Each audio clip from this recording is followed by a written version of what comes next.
Итак, понеслась еще, родимая. Давай, да, для чистоты эксперимента покажи еще раз. Подожди, да, смотри. Начнем с повода нашей сегодняшней встречи. Это видео не дает мне спать уже неделю. Ты впечатлительный. Да, но это не то, что вы подумали. Короче, старина Сити Флетчер. Ну, вполне возможно, что это старое видео, но оно мне попалось только недавно. Попалось мне неделю назад. Мне захотелось попробовать, потому что я не уверен в себе. Как вы, наверное, уже догадались, инициатором нашей с Дзамбулатом встречи стал старина Сити Флетчер, разместивший в сети видео, где он со своим товарищем по тренингу соревнуется в подъеме одной рукой 100-фунтовой гантели.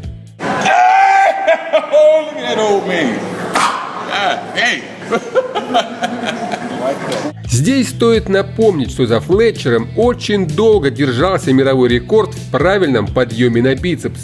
По молодости, стоя у стены, он закатил на банке штангу в 102 килограмма.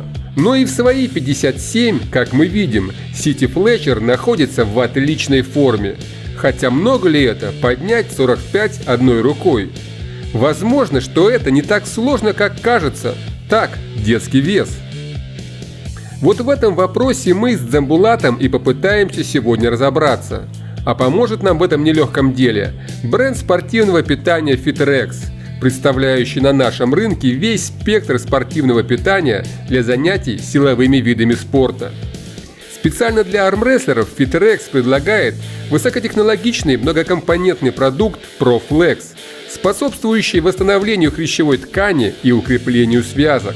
Более подробную информацию о данном продукте вы сможете найти по ссылке в описании к этому видео. А нам пора вернуться к главной теме нашей программы, тем более, что 45-килограммовая гантель к предстоящим испытаниям уже готова. Ну что? Давай. 45 кило. Давай.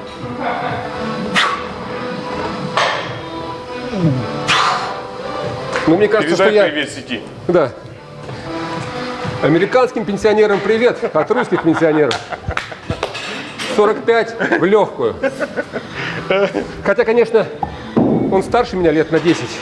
Ну, неважно. Итак. А? Это... Как 40? Подожди. Да? Нас обманули. Я тебя обманул. Нас обманули. Это было 40. Вкралась ошибочка, которая увеличивает риски наши. Короче, а проблема такая, что в зале ЛТ очень мало маленьких весов. Тут только большие веса. Вот с полтинника тебе сесть нормально, да? А до полтинника какие-то гантели отсутствуют. Ладно, Дзамбулат, тогда давай ты. Я? Ну 50, давай. да. Полтос. Да. Ну давай. Правильно все? Ну, наверное. Нормально? Ладно, нормально. Давай. Короче, Дзамбулат рубеж нужный перешел. Теперь я попробую. Ну, как бы я и не пенсионер американский. Это даже не русский пенсионер.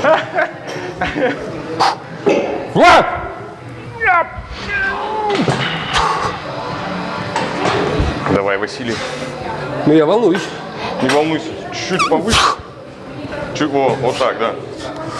О. Давай. Давай. О. Я не скажу, что я это сделал уверенно, Но сделал, но сделал. тем не менее. Я могу И это на 5 килограмм больше. Я могу повторить мою речь. Вот все, что я сказал с ракетом, могу повторить. Ну, Нет, ну на самом деле на грани. Тяжело. Так. Значит, рубеж в полтинник мы прошли. Сейчас попробуем собрать что-нибудь побольше и поднять что-нибудь побольше.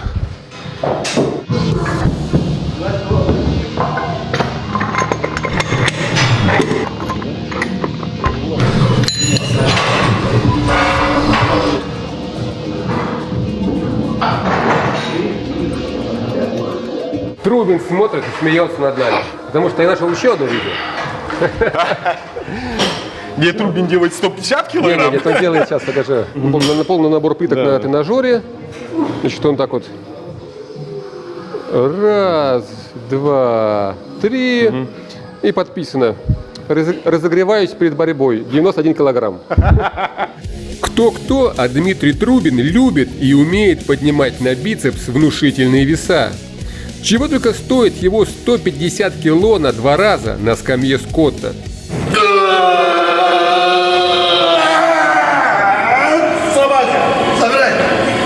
Но сегодня мы поговорим не об этом. Перед тем, как мы с Дзамбулатом перейдем к финальным подходам, мы скажем пару слов о предстоящем 19-20 ноября Кубке мира по арму, к участию в котором и готовится сейчас Трубин.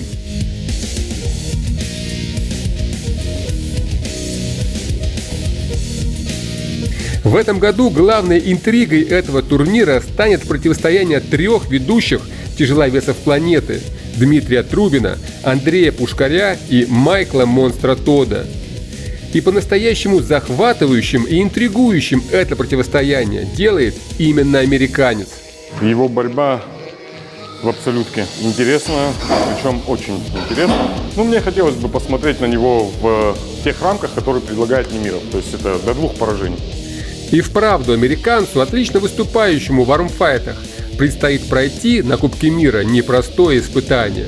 Тем более, что у каждого из наших героев есть друг к другу пару серьезных вопросов. Если помните, то тот в свое время уверенно со счетом 6-0 выиграл Пушкаря. Но со счетом 4-2 проиграл Трубину, которого недавно в легкую со счетом 6-0 прошел Пушкарь. Вы понимаете, насколько нереальное зрелище ждет всех любителей арма? Результат вот на Немирове в такой вот турнирной сетке, он более непредсказуем. Ну, потому что, опять же, начнем вот с того, что ты сказал, там, Пушка встретится с Трубиным. Вот такая вот одна из основных схваток произойдет раньше, чем ее ожидали, да? И тогда результат дальнейшей борьбы этих атлетов будет не совсем прогнозируемым. А вот этот факт меня в предстоящей битве смущает больше всего. Здесь слишком много будет зависеть от жребия. А как говаривал Джон Брезенг, вы даже не представляете, насколько может быть сильным свежий соперник. Возможно, на предстоящем турнире наших героев стоит специально развести в стартовом протоколе. Стоит ли их сеять? Наверное, в этом есть доля здравой мысли. Но я, с другой стороны, могу... Ну, вот был случай, может, это не самый корректный пример, наверное, да, но был случай, когда, я помню, Хаджи боролся с ними в абсолютке, и ему никто не делал сеток, и он боролся и не жаловался на то, что он там с кем-то зарубился или еще как-то сделал. И, ну, тут такая палка о 2 концах. То есть, с одной стороны, это правильно, с другой стороны, ну, хотя, наверное, эти люди... Если подойти к этому вопросу так, что это люди топ-уровня, и они заслужили того, чтобы не утомляться, ну, то есть в предвариловке, то, наверное, да. Лично мне кажется, что если речь идет о выявлении сильнейшего, а не о выявлении более удачливого и свежего рукоборца, главных претендентов на победу надо максимально разводить по стартовому протоколу, чтобы они встретились как можно ближе к финалу. Хотя есть такой рукоборец, которого, как нам кажется, вымотать за столом совершенно невозможно. Наоборот, чем дольше поединок, тем сильнее он становится. Этот человек – Девон Лорат. Мы с тобой смотрели борьбу вот WL, финал Лорат. Да? Помнишь, я тебе говорил, вот посмотри, как он это делает.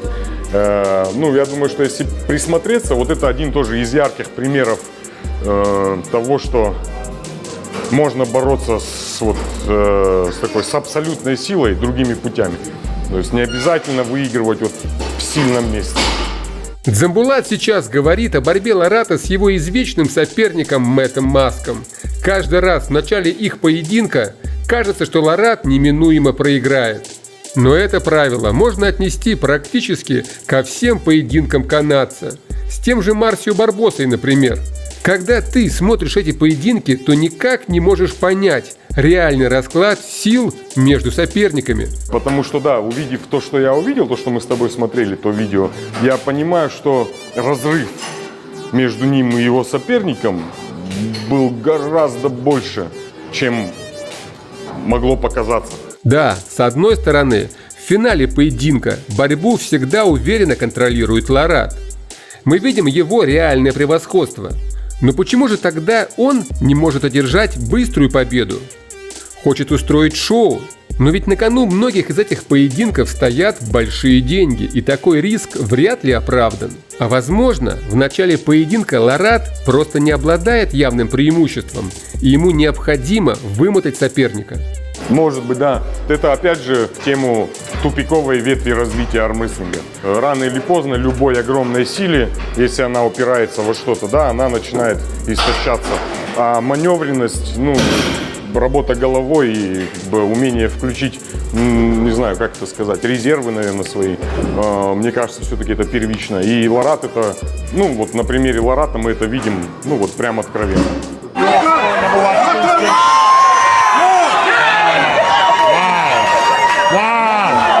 Именно поэтому мне интересно очень, самому это попробовать.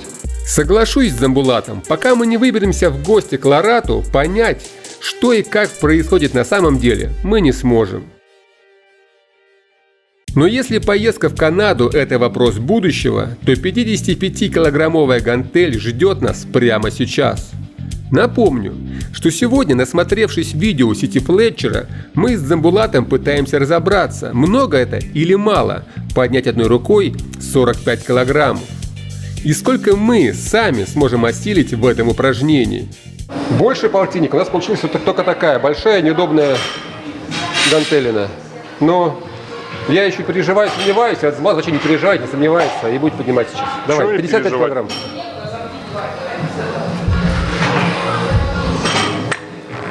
Я же говорю, ей становую надо делать, но не бицепс.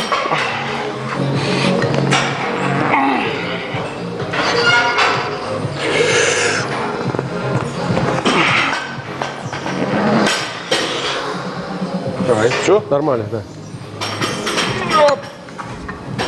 Очень неудобная. С этой стороны. Очень прям неудобная.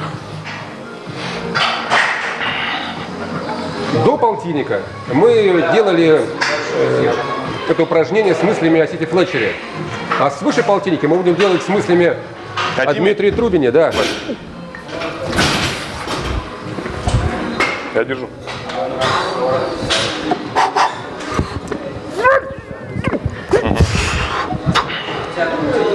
Давай. Хорошо. Нет. Нет. Отомстите, Вася. Хочешь, Подожди. я Подожди. Как Дима поделаю. Так. Готов?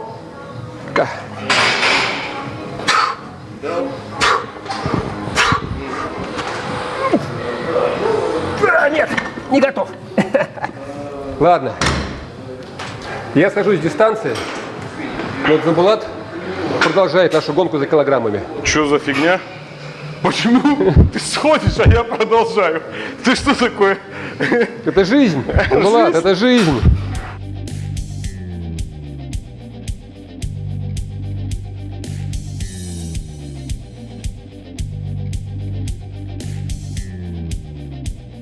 На штанге 60 килограммов.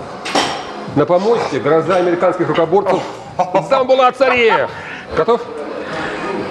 Давай. Я тоже бицепс качну.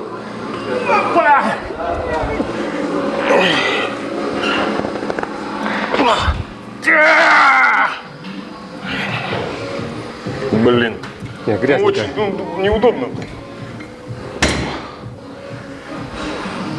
Она как-то Не, конечно, зачет. надо еще раз попробовать. Она просто блины большие, и они здесь в лицо мне упираются, здесь У тебя большое лицо и большая грудь. Вот. Это не блины большие. Это не блины большие. У меня аж грудь свело, причем с левой стороны. Любой другой бы сказал, что он поднял и ушел домой. С кубком. Не-не. Но Дзамбулат не такой. Мы же договорились, что я сегодня травмироваться должен. Фу-фу. Фу-фу, в натуре. Давай.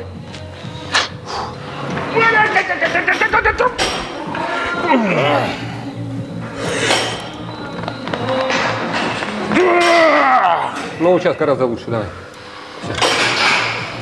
Да, можно поднять, просто вот именно очень мешает, блин, вот размер блинов очень мешает. Ну, Но мне почему-то грудину сводит прям, ну вот судорога хватает. а потому что это тебя скручивает вперед.